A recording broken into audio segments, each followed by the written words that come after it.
Good morning, good afternoon. Hello to you from all over the world. I'm Peter Hurst. I'm dialing in from MIT Sloan School of Management's Office of Executive Education.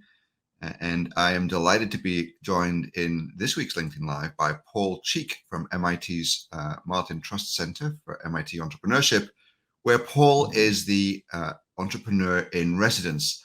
I'll be chatting with Paul today about entrepreneurship and some of our programming at MIT Sloan, including in executive education in this space. But before I get going with Paul, it's great to see so many of you dialing in already. Please do, just to get the juices flowing, put in the comments and on the LinkedIn page. Just tell us where are you dialing in from, and what kinds of questions have you got? What sort of things would you like us to talk about in the next hour or so?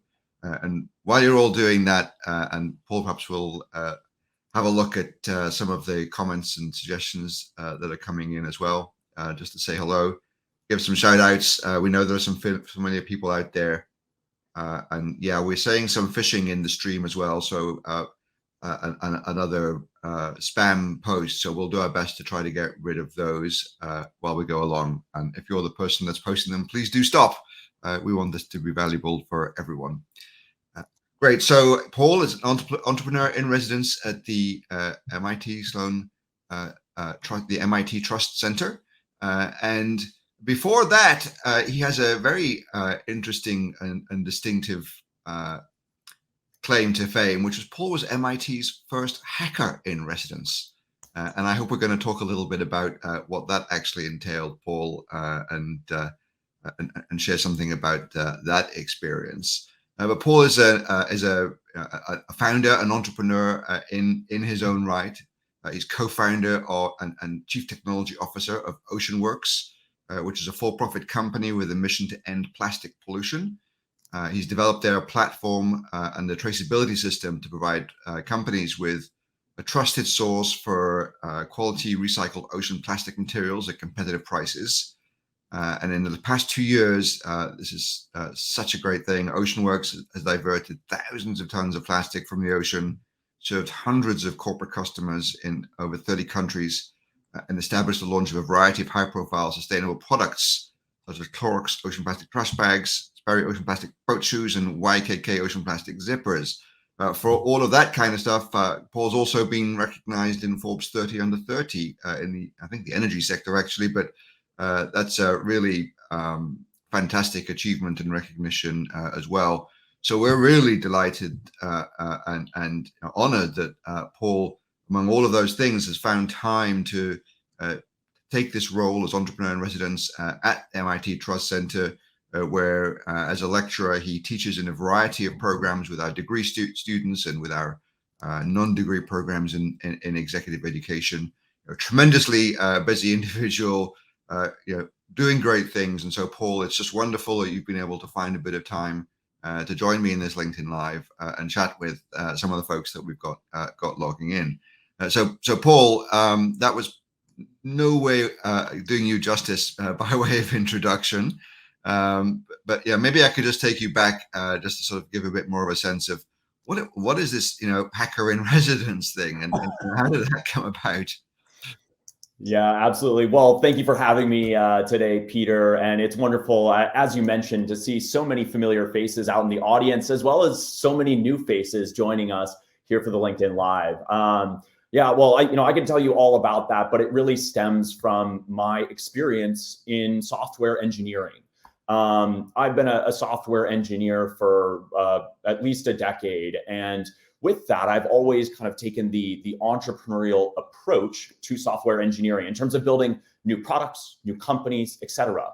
And joining MIT and the Martin Trust Center for MIT Entrepreneurship, I came in, as you highlighted, as the hacker in residence. What that meant was any number of different things, but it meant also building some software here at MIT, software that allowed entrepreneurs coming in to make sure that they would, during their course of time at MIT, get the most out of their entrepreneurship experience. That project started off without a name, but it slowly became what is now MIT Orbit. That's orbit.mit.edu, which is what we refer to as the one-stop shop for MIT entrepreneurs. Most of that can be accessed by anyone.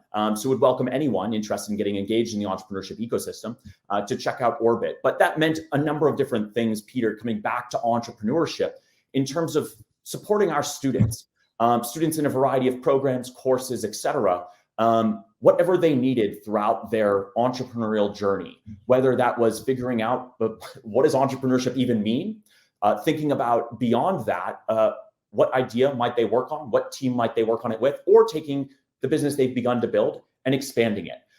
So really any number of things. I'd say that it was a nicely undefined role that left plenty of possibilities.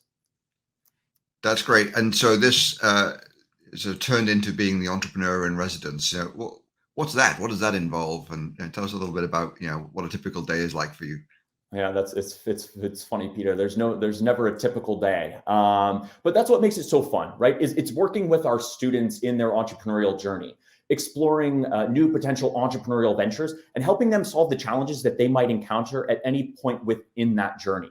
So my role now largely looks at how do we best support our students. So this comes in a number of forms. One of those is teaching classes as a lecturer here at MIT Sloan.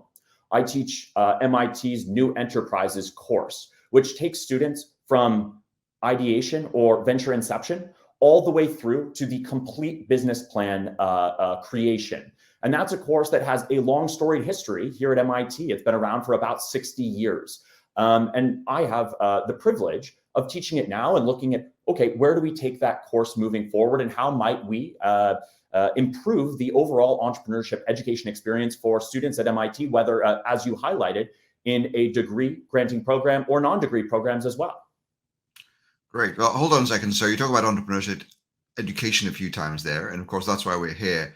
But a lot of people might really be wondering what that is, and how on earth do you teach it? Yeah, exactly, right? Because we think of entrepreneurship as going out and doing something risky. But you could say that to some extent, but we believe the opposite. We believe that entrepreneurship can be taught, and we have plenty of evidence to support that here at MIT, looking at our current students, but also our alums and what they've gone on to do. Entrepreneurship, we believe it to be not an art, not a science, but a craft that can be taught, that we can teach people. But we can't just say, okay, now go do this risky thing. We take them back to the first principles and the foundations. And we look at this in three ways. First, the theory, right? We absolutely teach the theory here at MIT, the theory of entrepreneurship. But then we break it down and we look at the practice of entrepreneurship. How do we take that theory and put it out into the world? And then lastly, we think about the tactics. And that's something that I've been working on, thinking about where do we take entrepreneurship next, the tactics of not just how do we put entrepreneurship into practice, but how do we actually develop the skill sets? We can teach the skills that entrepreneurs need if they are to go build a new venture, whether that, as you highlighted earlier, is in an existing organization or in the development of a new organization. And I know from looking at the audience and the attendees for today's LinkedIn Live that we have a variety of individuals. We have founders of new organizations, but we also have a lot of individuals who might be looking to take the entrepreneurial mindset, skill set, and mode of operating, that community-oriented mode of operating, and bring it back into their organizations, be that government, a nonprofit, or just a larger for-profit company. Great. You said something there about sort of the approach to entrepreneurship education, and that we've been doing it for a long time at MIT. But you've also said that this is a field that's constantly changing. So what do you mean by the fact that innovation in entrepreneurship education is still gathering pace?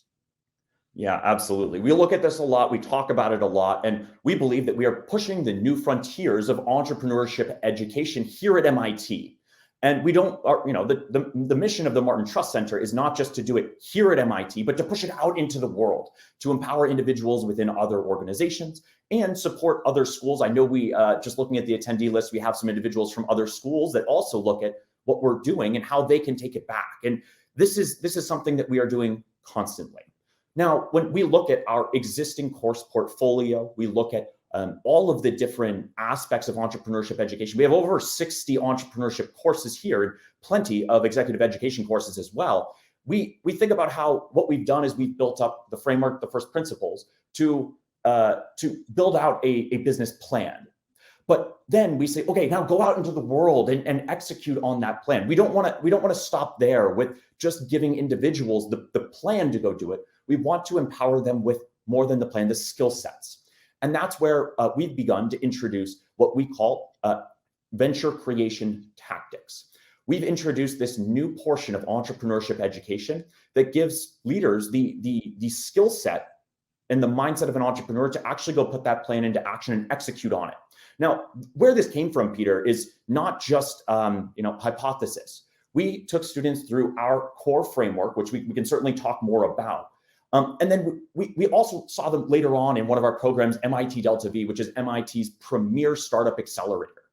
Now, in between, we have a variety of different courses to help them in functional areas or in specific verticals. But what we wanted to do was make sure that throughout the course of that journey, they were developing the skill set that they would need later. So we developed this tactics content to help individuals learn how do we take the plan and put it out into the real world to get our first customers, to do early go-to-market, to do customer acquisition, find product market fit, and actually build products, even if we're not technical. While I do have a software engineering background, I've started to think about this just a little bit differently in terms of how we go build products. We can build products without writing a bunch of code, and we want to empower people with those skills to be able to do so before investing more time and money into the development of a new internal venture or startup. So it's really about capability building and developing capability. That's it, Peter. And this comes back to, I think, why you and I are both here, which is MIT's motto, mens humanis, right? Mind and hand. We want to empower people not just with the theory and the mind, but also with the hand and the practice and the tactics. So we try to embody that in everything that we do at the Trust Center, and we make sure that shines through in our courses. Great. So, I know that MIT was really among the very first places to not only study, but also implement these kinds of this kind of programming and these initiatives for the whole of our kind of extended ecosystem and community. And that's inspired a lot of others as well around the world. And, indeed, part of our motto is to help people as well. And so I think we've helped a lot of other institutions and organizations do this. From your perspective, is MIT staying at the forefront? And what are we doing that keeps us at the forefront? Yes, absolutely. Absolutely. I think that's such a great question. And it's something that we were talking about last night here at the Trust Center. We had our annual celebration of entrepreneurship. And looking at all of the innovations that have been made in our entrepreneurship education, it's something that does tell me that, yes, we are at the forefront and we are pushing that forward. Now, tactics is one example of that, but we don't just look there. We look throughout our portfolio at other areas where there's room for change, for innovation in this education, to make sure that everybody coming through our courses, coming through our programs, they are best set up for success. One of the other courses, for example, that we've revamped in the course of the past year is our entrepreneurial sales course. Thinking not just about traditional sales, which is what the course has been around to do, to educate people in sales as an entrepreneur, but thinking about it from a revenue perspective. And there's a wonderful team that's been working on the development of this course, thinking not just, okay, we've got salespeople, right? Maybe we don't have any salespeople in our organization or in a new internal venture or in a new startup that we're going to go and develop. Perhaps we need to think about it at a higher level, thinking about revenue and money coming in the door. It might not be through salespeople. It might, in fact, instead be through marketing efforts, thinking about it from marketing and sales together, going and looking at our course portfolio and finding places where we need to change to best prepare the future entrepreneurs. That's something that we spend a lot of time doing, and something that for us, we don't see the results immediately. That's the most difficult thing for me, Peter. I'm used to writing code, compiling it, and then seeing the output immediately. The problem that I face is, we run a course, we run a program, we see students come through their entrepreneurial journey at MIT. We don't see the results substantially for a couple of years, but the results that we see a few years out, and I was just talking to an alum of one of our programs last night at the celebration of entrepreneurship, and this is something that we hear regularly. You see what they've gone on to do, and it is amazing. And they often tell us it was that part of the framework that really stuck with me, that I learned in class or that I learned in this program. And that, seeing those results years out, it's incredible. And these are the things that we want to continue to innovate on, to make sure that we are keeping up with progress out in the startup world. And that's why having individuals like myself, like our team here at the Trust Center, who are entrepreneurs in residence, who are out practicing at the same time, are continuing to incorporate that into the education, into the curriculum, into the content, and with real world examples. That's something that we do constantly. And that's why I love it, because I can bring my examples from the real world, from my ventures, right into the class. That's a really interesting point as well. Thank you, about the perhaps the contrast between a lot of the students who would be coming through the Trust Center's programs and initiatives, who, of course, being MIT, many of them are already entrepreneurs and have ventures and will go on to create other ones. But there's some life cycle over which, if you stay in touch with them, you see that impact happening. And we often contrast that with executive education, where more often people are really already in positions that they get to apply what they're learning right away. Do you see that difference in the entrepreneurship space as well? So people that you meet through the executive education programs are really applying things, and do you get that feedback much faster? Yes, often we do. And I think that applies again to both degree and non-degree granting programs. We see it regularly. While yes, we do a lot to keep in touch with our alums so that we understand how they're able to implement these. And shout out to Daniela, who I see is in the audience right now. She's actually a visiting professor here at MIT right now, conducting research on all the students who've come through our programs over the course of the years to see where they've gone on. And the results are just fascinating. But yes, we do. We see people implementing it right away. And that is so important. What we do is when we teach this, we try to provide relevant examples. These relevant examples allow people to internalize how they can take a more entrepreneurial approach to what they're doing in their day-to-day jobs, in their corporate roles. And, Peter, I'm glad you asked this question, because just the other night on Tuesday, I have a night class that welcomes in a number of different executives into the class with other students. And we go through a lot of what I've referred to as venture creation tactics here. And I had a student who said, Paul, like, we've taken some of this back. And one of the things that we ran into this challenge in that we are creating a new venture within a much larger organization with, plenty of advantages, but also several drawbacks in that, they wanted to go use a new system within the company that was not the big company system. And we had this wonderful discussion about, okay, well, how do we approach that as somebody who wants to be entrepreneurial, but also needs to play by the rules of the larger organization? And these are the things that we see taken out of our courses, out of our programs, and applied directly back into the larger organization to catalyze their efforts within the big company to plan the next 10, 20, 30 years, and how that organization will not just survive, but truly thrive. Great. And I see that Bruno is asking about this in the comments. He's very interested in how does what you're learning, focusing on entrepreneurs, have parallels and apply in the corporate world. I think you just gave one example of that, which was great. Is there anything else about the field of sort of corporate innovation and corporate entrepreneurship that you think people should know about? Oh, absolutely.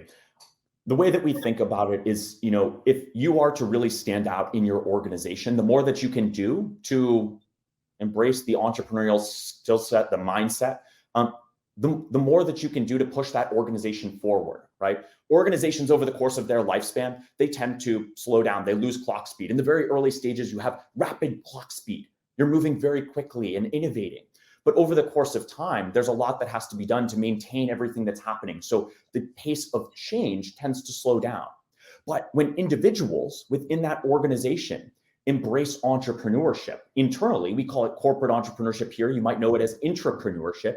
The impact that those individuals have is outsized compared to other teams or other individuals within the organization. And that can have a dramatic impact on how that organization can continue. And I had another wonderful example of this just yesterday in speaking with an individual, thinking not about, okay, large organization with lots of assets that need to be managed, but what is the data play for that organization in the next 10, 20, 30 years, decades out? Having that vision of what the future of the organization looks like can be incredibly important, not just to the organization. It's very important to the organization, but to the individual's careers, right? That stands out in a large organization as well. So being able to go and learn some of the new entrepreneurial skill set, mindset, tactics, et cetera, and then being able to take that back and apply it into the larger organization immediately and have the feedback cycle between the two, it can just have such dramatic impacts. And I can't recommend it enough from my experience,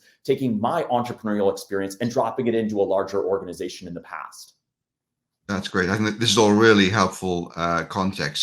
So let's get into what some of these capabilities and tactics actually are, and how can we help some people who are watching right now or watching the recording of this. And you mentioned risk at the beginning of our conversation, and that's obviously for most people, I think, fundamental to how they think about entrepreneurship. But what do you think about? How do you think about risk when you're building a new entrepreneurial venture? What's the tactic and what are the capabilities that people need around risk? Yeah, it's a great question, Peter.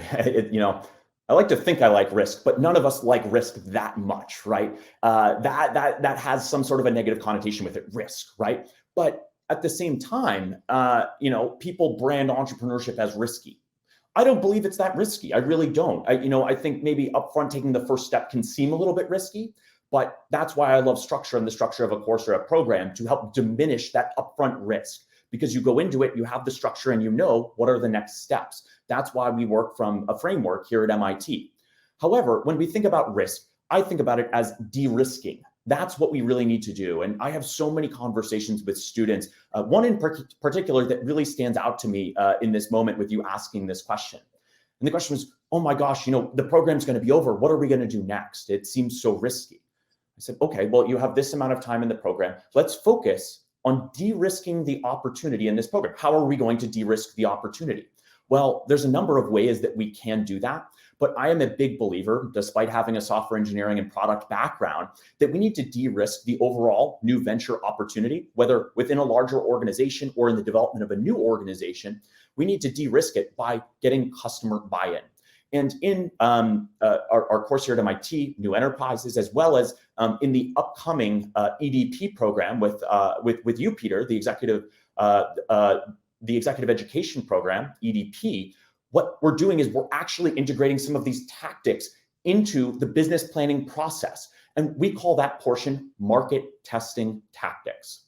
Market testing tactics is our ability to use data to input who is our persona, who is our potential customer, to put our value prop in front of that customer and see how do they respond. Coming out the other side, and we do this largely through digital advertising because that is where we have the most influence with data. We come out with data that says, yes, the customer wants this, or no, the customer doesn't, and we need to reframe. And if the customer doesn't want it, that's a very good thing to learn, because otherwise, if we did not know that going in and building out our business plan, we're going to build the wrong plan. So we try to incorporate this real world data from the market and incorporate that into the business planning process. That data tells us, yes, somebody wants this. That gives us a lot of confidence and conviction in this business and in our team to move forward. That de-risks the opportunity significantly. Following on from that, we go through a number of different tactics around outbound sales outreach, and additionally, minimum viable business product development. Not just planning out what is our minimum viable product, but actually sitting down and building it. I'm really excited about these market testing tactics because I think it gives entrepreneurs and corporate entrepreneurs or intrapreneurs the opportunity to go forward and try something with minimum time and money investment to determine, is this a real opportunity or is this really risky? We want to de-risk it as much as possible. That's really helpful. And you mentioned, sort of other frameworks. What are the other principal frameworks that you think are important and useful? Yeah, absolutely. Well, there's a variety of different frameworks out there, and I have to recommend using one of them. I believe that structure is really important for entrepreneurs or intrapreneurs. Why? Well, because entrepreneurship is naturally unstructured. But unstructured, we tend to kind of flail. What we want is something that gives us some milestone or objective to work towards. So having a framework in mind is really helpful. Here at MIT, we use the discipline entrepreneurship framework, which is what we teach in all of our courses and programs. Everything is based upon these 24 steps to a successful startup. This is from Bill Aulett. And this is what we teach throughout the course of the EDP program in our course here at MIT, New Enterprises, and beyond. We've done that, and then we build upon it, going in different directions. The natural follow-on are these tactics that we've been developing to push the forefront of entrepreneurship education, but it also winds up in all of our other entrepreneurship courses, such that there is a common language and operating system from which to build upon. So discipline entrepreneurship is the one that we use most frequently here at MIT.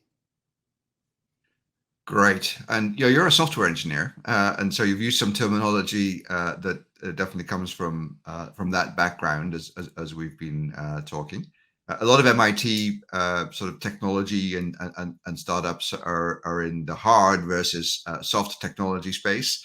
A lot are in the life sciences space, and just looking through the comments, we're getting a lot of engagement from people in these sort of very different kinds of industries. And so, how do you think that your own background in as a software engineer has sort of informed your journey as an entrepreneur? What are the lessons that others can learn from your experience, and how do you translate that in these classes? What are some of the things that you found have been useful and are not industry or technology specific? Absolutely. Well, the number one thing is, as a software engineer, I want to start building yesterday, Peter. I want to start writing the code and building the product and see it come to life. In my mind, seeing is believing, and there's definitely something to that.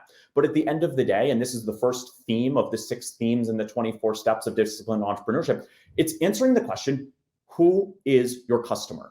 That is the number one thing. I see so many students come to me and they say, oh my gosh, Paul, we're ready to build.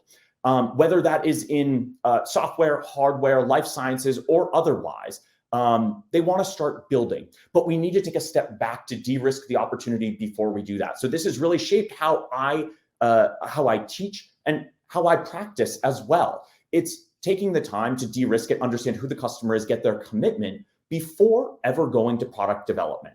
Product development, we could build something and put it out there, but once we build it, we are both attached to it because we built it, it's ours. And in addition, to make any change to that becomes far more costly, both in terms of time and money. So I want to decrease any of that time or money investment we need to make before we really know who is the customer and what do they want.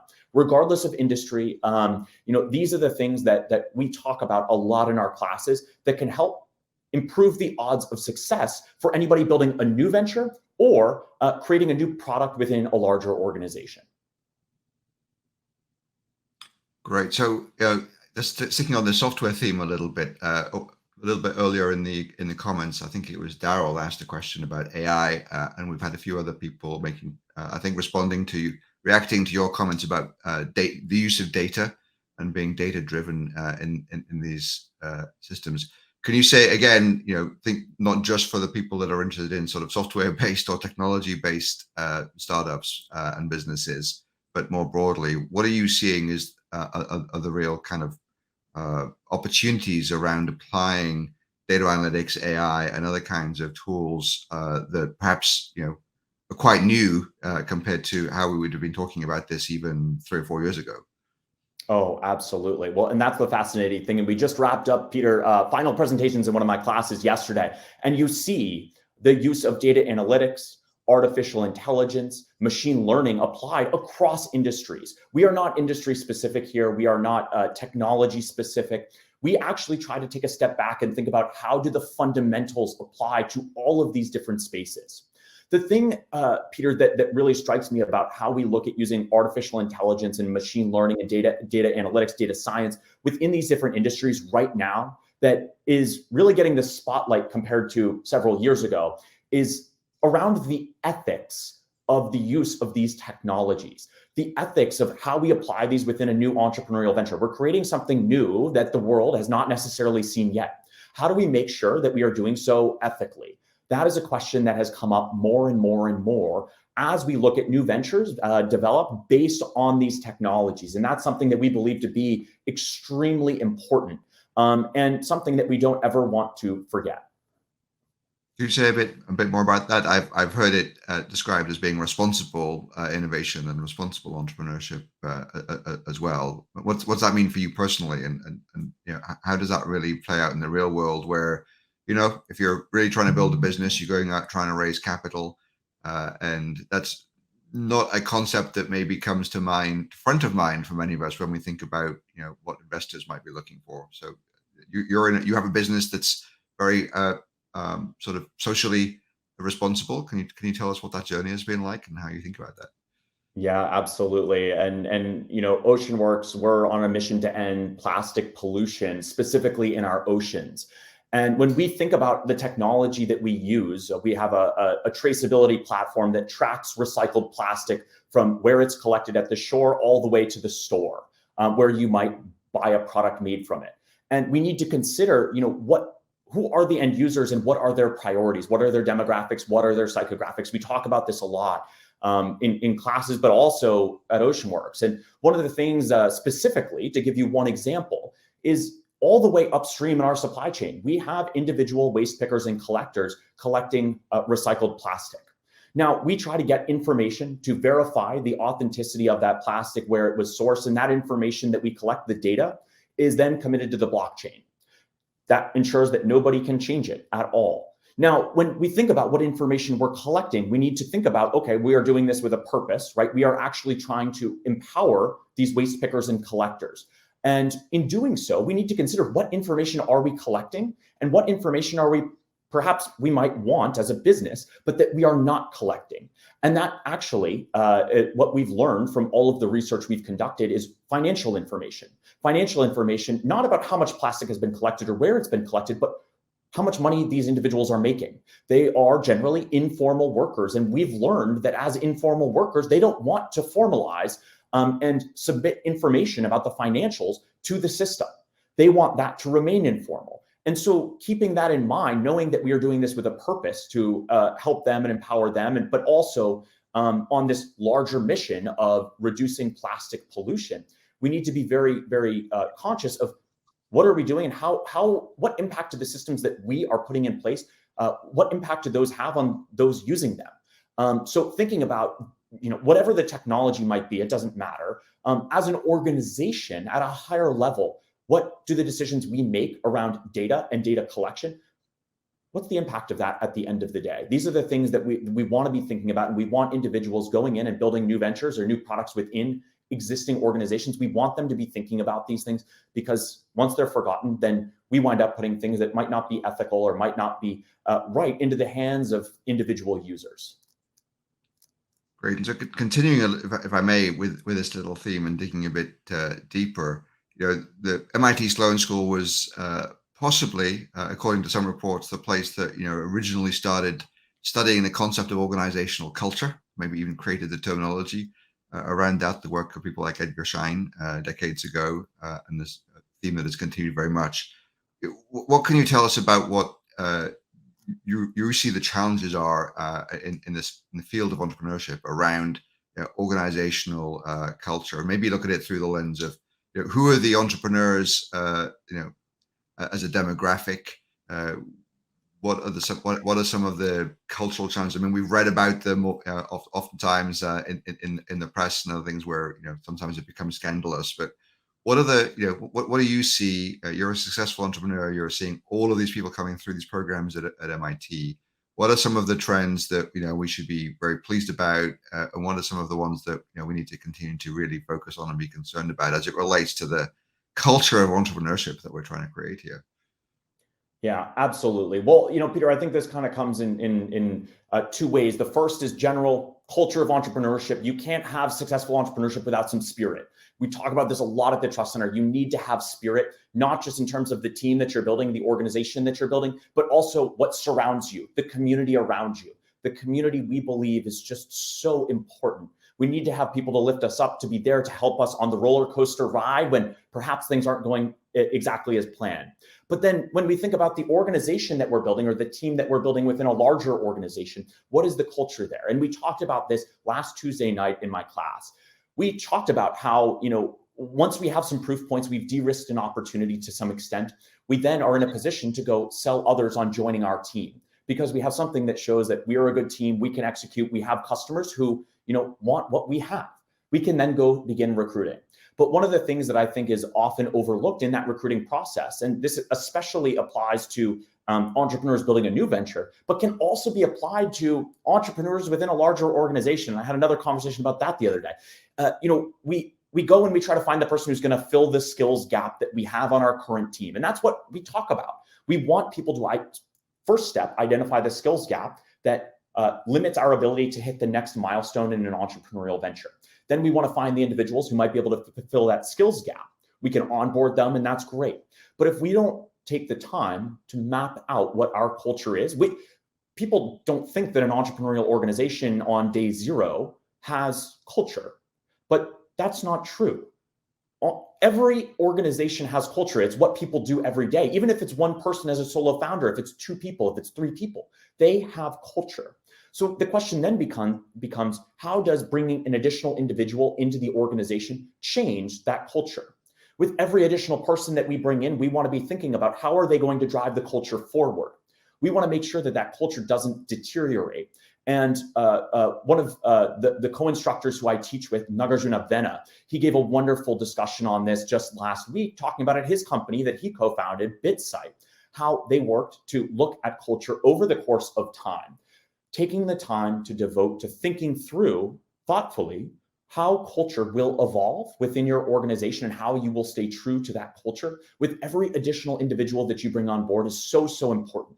But also in the larger organizations, considering that this smaller team working on a new product or a new internal venture, there's a culture there. How does that culture map to the overall organization's culture? How does it map back to the overall organization's mission, vision, et cetera? We need to be conscious of those to make sure that we're not going off in another direction. We want to make sure that we are still tied in some regard and on a similar journey as the larger organization. So I think what we see in organizational culture, it absolutely applies to these smaller organizations or smaller teams within a larger organization working on something entrepreneurial. That's really helpful. Thank you. And what is, you mentioned building your team.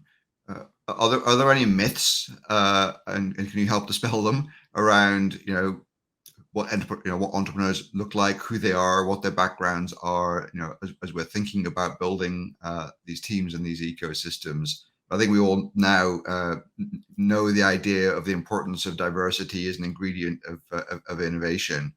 But what are some of the myths about who make good entrepreneurs? And how you should be building that team, and how do you, in your experience, how do you really ensure that as a founder you're building that kind of diversity, but also as an ecosystem where we're truly supporting that goal of being diverse and multifaceted in so many aspects of the teams that we're building. Absolutely. I think the thing that I really want to hone in on here, Peter, is the fact that anyone can be an entrepreneur. Anyone. You can learn to be an entrepreneur. We can teach you how to be an entrepreneur. But what's most important is the fact that you put in the time and effort to learn how that differs from perhaps what you already know. Anyone can be an entrepreneur. And that's why we always say at the Trust Center that all are welcome. All are welcome. And the Trust Center here on campus in Cambridge at MIT, we have coffee that's open to all, right? We have students who might not be, as they define it, entrepreneurs who will come in and have a cup of coffee, but they might meet an entrepreneur. They might learn more about entrepreneurship. So taking that first step is the number one necessity to becoming an entrepreneur. But I would say that anyone can be an entrepreneur. And I think being very, very thoughtful about how, as you expand your team, you incorporate people who might not be the same as you, right?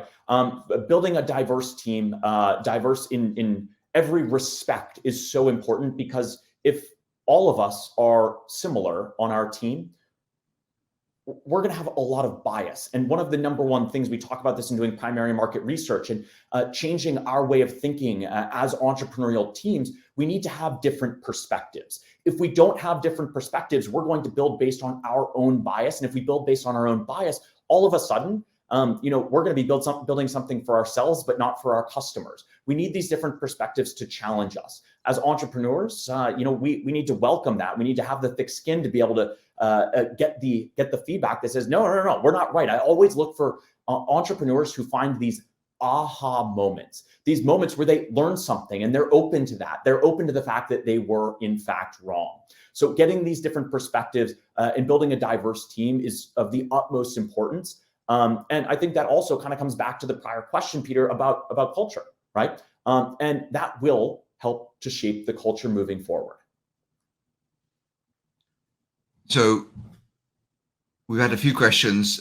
Thank you for these ideas. Are just super thought-provoking, which is why I'm slowing down a little bit, because you're causing so many ideas to spring up in my mind. But let me go back to something you were saying about make sure we understand our customers and what they need. And so I was looking back at the comments, and there are a few who were curious about the exec ed courses that you teach in. And we've got a version of the Entrepreneurship Development Program coming up in just a few weeks, and that's kind of an interesting twist. Maybe you could talk a little more about what your role is in that program and what you're excited about for June. And time will fly, so I know we have another iteration in January of a different version of the EDP. So maybe you could sort of compare and contrast a little bit what you think those experiences are going to be. Oh, absolutely. Well, the number one thing, Peter, these two programs are going to be really fast. We are going to go into the depths of entrepreneurship and our frameworks that we teach here at MIT in those week-long programs. A week can seem like a long time, but when we get through everything, participants always are amazed at how much they're able to take away and then apply directly back to their organizations, whether they're building a new company or they're going back to a corporation or a nonprofit or government or otherwise. And that's what's most exciting. In EDP, we're going to go through the 24 steps, but we won't just go through it, the book. Discipline entrepreneurship. We're going to get into case studies. We're going to get into building an actual business plan in the course of that week. In that week in EDP, we'll go through every single aspect, looking at who is your customer, what can you provide for your customer, how does your customer acquire your product, how do you capture value and make money as a business to sustain, and then additionally, how do you take what you've built and how do you scale that venture? Now, why I'm really excited about this is because we get people with, going back to your earlier point and your question, Peter, we get people from all over the world with very diverse perspectives coming together on campus in Cambridge at MIT for a week of entrepreneurship immersion. And it's not just the content, it's the network. It's the network that's built. And this is something that we hear from EDP participants year after year after year. The network that I developed while I was at EDP is phenomenal. And I know firsthand that those networks live on. And I say that because I know every year there's a WhatsApp group of all the participants who've come into the EDP program. And I remember, we have a number of individuals who've taken the EDP program and they go back and they say, a year later, and there was one person in particular over the course of the pandemic who went into that WhatsApp group. They put in an ask to the overall network from EDP. And, within hours, they had a number of responses from all over the world from their cohort members in the EDP program. So there's the content in the curriculum, there's the network. And then the third thing, Peter, that I would mention are the improvements to the program. This upcoming EDP is a very special program. I believe we've named it EDP Plus, if you will. This program is going to engage individuals not just in the network that we bring together here in Cambridge, but also immerse them in the ecosystem around us, the MIT entrepreneurship ecosystem, both on campus here at MIT and then also around in the Cambridge and Boston area. So that comes in two forms. Here on campus, we will also have our Delta V program participants. These are generally MIT students who are, the best of the best, building entrepreneurial ventures here on campus over the course of the summer. They'll be here with us, included in the EDP program. These are students from across the institute. These are business school students. These are students from the School of Science, from the School of Engineering, and beyond. These students will be taking the ventures that they're building, and you'll have the opportunity to network with them throughout the course of the EDP week. Now, that's what's happening here on campus, but also beyond, there will be company visits and an opportunity to explore the broader ecosystem in and around MIT. Now, Peter, that's part of the reason why I'm here. And I suspect why you're here is because the ecosystem around us is so strong, vibrant, and truly energizing. While EDP they are very long days, you walk away at the end not tired, but energized, in fact. Energized from everything that we've gone through. And you'll walk away at the end of the week with, this wonderful business plan of something that you could go put out into the world. Now, we talked earlier, Peter, a little bit about how we're always pushing the boundaries of entrepreneurship education. I'm really excited that in our 2 upcoming EDP programs, we will actually be introducing the first portion of this new tactics content. What I described earlier as market testing tactics, leveraging real world data that we're able to generate to test our value proposition, to test our business, to determine whether or not this is something that we could, in fact, put out into the real world before we invest a lot of time and money. So we'll be covering that, and that will be a special session that we'll be introducing into the upcoming EDP programs. So I'm just excited overall, Peter, because these are such fun weeks for us, and I know that to be true for our participants as well. Yes, I think one of the design parameters of EDP since its inception has been to have the program be every bit the experience of being an entrepreneur as well. It's not about studying being an entrepreneur, but it's really sort of living that kind of experience. And I think I can feel from the energy coming through from you in talking about the week. It reminds me what that is like. Not everyone, of course, will have the ability or opportunity to be able to come to MIT and come to campus for this kind of experience. So maybe in the last few minutes, could we talk a little bit more about what some of the other resources are and advice you might have for people that are facing these challenges? They're excited about it, and they to your point, they want to do something right away. Oftentimes, maybe even waiting until June is not fast enough. But B, not everyone is lucky enough, like you and me, to get to come and spend time at MIT. And what can they do? Absolutely, Peter. That's a great question. And you reminded me of something that gets me even more excited about this upcoming EDP, which is the fact that it's in person here on campus in Cambridge with such a wonderful group from around the world. You're right. Maybe not everybody can make it in June to Cambridge, but for those who can, I cannot recommend it enough. The energy here, it's whatever they put in the coffee, right? It's everything that gets people going that's going to be here together. And I know, and Peter, I don't know what the numbers look like right now, but I know that those the seats in the program are going really quickly. So I can't stress enough that this is a program that people, if you're interested in coming to Cambridge and coming to MIT, you take advantage of. Peter, do you know what the numbers look like right now and what might be left? I think there's probably a handful of seats left, and there's always a little bit of change at the end because, especially these days, people's lives are changing all the time. And so you're right. Exactly right. Don't miss the opportunity. If you're thinking about it, definitely act now. Yeah. Well, getting back to your question, Peter, one of the things that we say a lot is T equals 0, where T is time. The time is now, right? So to your question, what can people do right now to get engaged in the ecosystem, to begin building, whether that's a new venture that maybe you've had in the back of your mind for some time, or a new initiative within your company that you want to go and kind of catalyze? There's a number of things, and there's so many across the MIT ecosystem that it's hard to name them all. It's hard to even remember them all sometimes. But what's nice is our courses and programs bring a lot of that together into something that is more cohesive. So if you can't make it to Cambridge, there's so many opportunities. And I perhaps start with Disciplined Entrepreneurship, the book. This is a book, you can get it on Amazon, you can get it wherever. And this book walks you through from start to, I don't even like to read, Peter, but oh my gosh, this book, it takes you from start to finish through the entrepreneur's journey.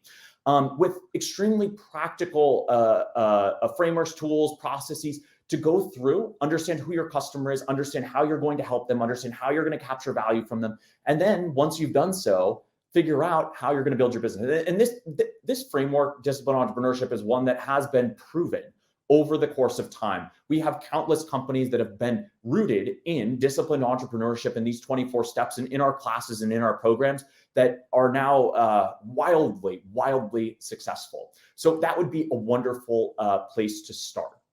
Additionally, learning more about the MIT entrepreneurship ecosystem, I would say going back to orbit.mit.edu is a great place to learn about everything that's happening across the MIT ecosystem across all of the schools. This is a great place to go and see all the different resources, the courses, the opportunities, and wonderful events that are happening here in Cambridge. Now, with that, I want everybody here to walk away, not just wondering what might we do next. Right, the time is now T=0. I want everybody to be inspired, and to get everybody inspired, I might recommend seeing what some of our students from last year did in the Delta V program. Like I mentioned, Delta V will be incorporated into this EDP Plus program that we're putting on in June. Now, Delta V, it's a very special program to us here at the Trust Center and to me personally. Delta V is the 3-month startup accelerator. And at the end of those 3 months, our students who've come through the program, built their businesses, and are ready to reach escape velocity to go out into the world and create their own career in some sense, they present on stage at MIT's largest auditorium, the Kresge Auditorium. They give their demo day pitch. All of those pitches are recorded. They are truly inspiring. And Peter, they often give me the chills. I will even watch the recordings now and I still get the chills. These are students who've put their time, their effort, and leveraged the tools and the frameworks that we use in our courses and programs here at MIT to build something from nothing, to build a business, whether rooted in science, rooted in technology, or as business people, they have developed these new ventures, which everybody here can do as well. I want everybody to be inspired, and all of those videos we host online. You can go and you can watch them and look and see, what do some of the results look like? Those videos are online. They're all at deltav.mit.edu. And I can't recommend watching them enough. Some nice weekend viewing, or perhaps right now, once we end this LinkedIn Live, I'd highly recommend going and watching some of those videos to see what's possible. Anybody can be an entrepreneur. We can teach anybody to be an entrepreneur. And the impact that you can have is truly amazing. That's very helpful. And once again, that was deltav.mit.edu. Yes, that's right. That's right. Oh, there we are. I see we've just posted it in the thread. So talk about T=0, and time is the one commodity of all of these things and resource of all of these things we've been talking about, which we haven't been able to hack time yet. And so I'm looking at the clock and thinking that we're almost out. And so just you've given some really useful information here. Certainly, my experience of talking to you is just sort of the enthusiasm that you have for the work that you do at MIT is just infectious. I hope that some of the people watching live or watching the recording of this will be inspired by that, as well as informed by the ideas that you've been sharing. I think that idea of inspiration and inspiration to action in particular is every bit as important as the tools and the content. And so thank you for what you're doing here at MIT and for being such a great partner with us in MIT Sloan Executive Education as well. You sort of touched on what was going to be my last question, but just to have another go at it, which is, what's the one thing that you most recommend that anybody watching this live today or watching the recording later should do as soon as they hang up from this call or stop the video? What's the next action? That's a great question, Peter. And I think if I were to recommend one thing, don't go right back to work. Don't go right to lunch. Take 5 minutes and think about the impact that you want to have on the world. We talk about entrepreneurship as the pursuit of opportunities with resources beyond our control. But when we think about it, it's the opportunity to have an impact on the world around us, to do something that does not yet exist. Consider, how do you want to spend your time moving forward in the next 5 years, 10 years, 20 years? I was asked once, Paul, where do you want to be in 10 years? And I thought a lot about it, Peter. And what I ultimately determined with some advice was that I don't need to know exactly, but what I do know is I want to have an impact. And the way that impact can be made in a way that is large scale is through entrepreneurship. So consider, what kind of an impact do you want to have in the next 5, 10 years? For me, I know that that is outsized impact to the resources that I have on hand. So entrepreneurship is the answer. And if entrepreneurship is the answer for you, whether as a founder building a new venture or a founder internally at your organization, consider how are you going to take the first step? That first step right now, T=0. What is the first thing that you're going to do to make that all happen? I hope that it's with us here at MIT in some fashion, whether leveraging our resources, coming to one of our programs in person on campus, or otherwise. But consider what's the impact that you as an audience want to have in the next 5, 10, 15, 20 years, and what's the legacy you want to leave behind? Is that impact outsized to the resources you have on hand now? If so, entrepreneurship is the answer. Take the first step. The first step is the hardest thing you will do in entrepreneurship. Getting started is the hardest part. But if you take that first step now, you'll be able to have that impact over the course of the coming decades. So please do so. And we hope that you can join us here at MIT at some point to engage in our entrepreneurship ecosystem, which is just oh so special. Thank you, Peter. Thank you, Paul. This has been a wonderful session. I'm as excited as I've ever been, more so than ever, about the upcoming EDP and everything that you and the team here at MIT are doing. We're really so grateful on behalf of all of the audience who've been watching that you've been able to spend this time with us. And equally, thank you to all of you who are watching and commenting and building that community in the comments that you're making and helping each other out as well as during the process, which is another important hallmark of the community. So fantastic. And Paul, any final words before we wrap? Yes, Peter, one thing that just came to mind, we talk a lot about opportunities to come to Cambridge, which I can't recommend enough, right? We spend, I think, Peter, you and I, we spend a pretty significant chunk of our lives here because it's a wonderful place to be. But we also recognize that not everybody can come here in person. And I noticed a question about online sessions, and I'm not sure what current plans look like. I know that we do have a session also coming up this fall that will be a shorter form version of EDP. And I'm not sure yet whether that will be online or in person, but do please keep your eyes peeled for opportunities for online sessions as they arise if you're not able to come here to Cambridge to join us. That's the one thing I would just add in here, Peter, just seeing the comments. So, with that, I think, yeah, that's that. And hopefully we'll see you either online or in person. Thank you very much, Paul, for pointing that out and being responsive to users and customers, till the very end. That's exactly why you're as successful as an entrepreneur as you are. We really appreciate your time and your wisdom and your insights and your energy and enthusiasm. Thank you again. Thank you all for joining us from all over the world and for engaging so enthusiastically with us in this LinkedIn Live event and in general, because I'm seeing many familiar names going through the comments as well. We'll be back soon, but for now, it's time for us to give 2 or 3 minutes back of the hour to go and take that next step. The next step of signing up for EDP and coming to join us here in Cambridge. We hope to see you then.